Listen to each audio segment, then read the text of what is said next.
Tommy Lynn Sells, June 28, 1964, April 3, 2014, was an American serial killer. He was convicted of one murder, for which he received the death penalty and was eventually executed. Authorities believe he committed a total of 22 murders. Early life. Sells and his twin sister, Tammy Jean, contracted meningitis when they were 18 months old. Tammy died from the illness. Shortly thereafter, Sells was sent to live with his aunt, Bonnie Walpole, in Holcomb, Missouri. When he was 5 years old, he was returned to his mother after she found out his aunt wanted to adopt him. Sells claimed that when he was 8, he began spending time with a man named Willis Clark, who began to molest him with the consent of his mother. Sells stated that this abuse affected him greatly, and he would relive his experiences while committing his crimes. The homeless Sells hitchhiked and train hopped across the United States from 1978 to 1999, committing various crimes along the way. He held several very short-term manual labor and barber jobs. He drank heavily, abused drugs, and was imprisoned several times. Previous crimes, sentences, and mental disorders. In 1990, Sells stole a truck in Wyoming and was sentenced to 16 months imprisonment. He was diagnosed with a personality disorder consisting of antisocial, borderline, and schizoid features, substance use disorder, severe opioid, cannabis, amphetamines, and alcohol dependence, bipolar disorder, major depressive disorder, and psychosis. On May 13, 1992, a 19-year-old woman in Charleston, West Virginia, was driving when she saw Sells panhandling under an overpass with a sign that said, "I will work for food." She felt sorry for him and took him to her home, asking him to wait outside. She went into her home to get some food for him, and by the time she got back to her front door, he was inside. When she walked away to get something else, he got a knife from her kitchen and trapped her in a bedroom, and raped her repeatedly. The woman fought back by hitting him in the head with a ceramic duck. In retaliation, Sells beat her with a piano stool. He also stabbed her 18 times. He was indicted on 5 counts of rape and felony assaults in September 1992, but took a plea deal and pleaded guilty to malicious wounding. On June 25, 1993, he was sentenced to 10 years imprisonment. The rape charges were dropped. While serving this sentence, he was diagnosed with bipolar disorder and married Nora Price.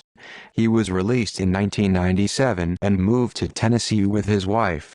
He left her and resumed his cross-country travels. Murders. Sells is believed by police to have murdered at least 22 people. Retired Texas Ranger John Allen said, "We did confirm 22. I know there's more. I know there's a lot more. Obviously, we won't ever know." Sells said he committed his first murder at age 15, after breaking into a house.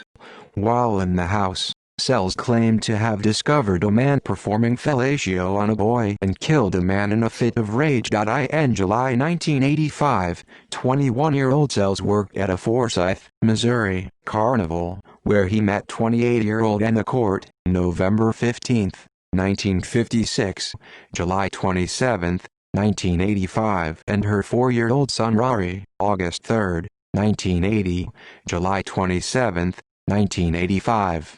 Court invited Sells to her home that evening. According to Sells, he had sex with her, fell asleep, and awoke to find her stealing from his backpack. He proceeded to beat Court to death with her son's baseball bat.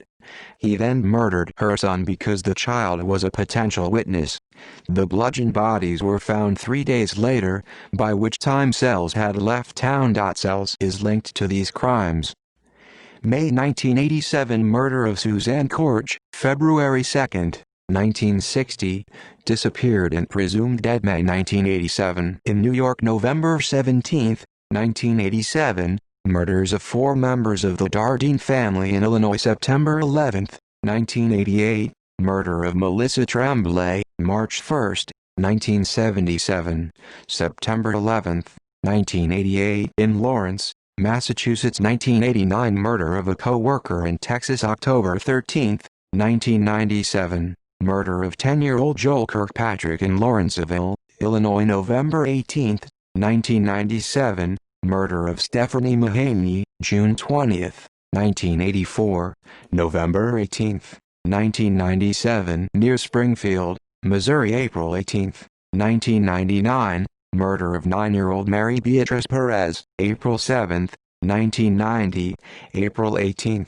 1999 in San Antonio, Texas, a murder for which Sells was ultimately convicted May 23, 1999, sexual assault and murder of Haley McCone, August 14, 1985, May 23, 1999 in Lexington, Kentucky December 31, 1999, sexual assault and murder of Kayleen Jo Katie Harris, September 27, 1986, December 31, 1999 after watching an episode of Crime Watch Daily in November 2015. Melissa DeBornay Tate, whose mother Joanne Tate was murdered in 1982 and whose testimony as a 7-year-old helped identify Rodney Lincoln as the killer, contacted authorities stating that she is now certain it was Sells, not Lincoln, who murdered her mother in 1982.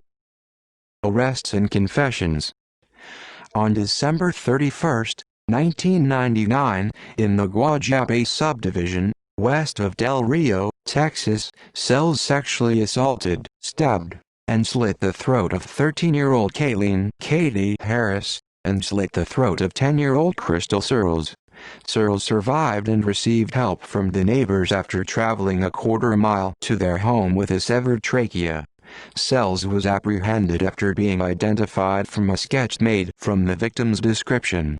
Police over time came to suspect him of working the system by confessing to murders he had not committed. The state's attorney in Jefferson County, Illinois, declined to charge Sells with the Dardine family homicides in 1987 because his confession to the quadruple killing, while generally consistent with the facts of the case as reported in the media, was inaccurate with concern to some details that had not been made public. He also changed his account 3 times regarding how he had met the family. Investigators wanted to bring Sells to southern Illinois to resolve their doubts, but Texas refused, due to its law forbidding death row prisoners from leaving the state. Sells was housed on death row in the Alan B. Polonsky unit near Livingston, Texas. The Texas Department of Criminal Justice received him on November 8, 2000. In 2004, Sells confessed that on October 13, 1997, he broke into a home, took a knife from a butcher block in the kitchen, stabbed a little boy to death, and scuffled with a woman. Those details corroborated the account of Julie Ree Harper, who was initially convicted for the murder of her son, and then acquitted in 2006. Execution. On January 3, 2014, a Del Rio judge set Sells' execution date for April 3, 2014. Sells' death sentence was carried out at the Texas State Penitentiary in Huntsville. When asked if he would like to make a final statement, Sells replied, "No." As a lethal dose of pentobarbital was administered, he took a few deep breaths, closed his eyes, and began to snore. Less than a minute later, he stopped moving. 13 minutes later, at 6:27 p.m. CDT, he was pronounced dead. Crystal Searles and members of both the Harris and Perez families attended the execution. In media 8 years before his execution, Sells was one of the featured interviewees on Episode 2, Cold-Blooded Killers of Season 1 on the Investigation Discovery documentary series, Most Evil. The interview was done by forensic psychiatrist Dr. Michael Stone. In the interview, Sells claimed to have killed more than 70 people. ABC News created a 10-minute mini-documentary, Tommy Lynn Sells, The Mind of a Psychopath. See also: List of offenders executed in the United States in 2014, List of people executed in Texas, 2010-19 List of serial killers in the United States. References. Further reading, Tommy Lynn sells The Mind of a Psychopath. ABC News. August 26, 2010. External links. Tommy Lynn sells on IMDb. Tommy Lynn sells at Find a Grave.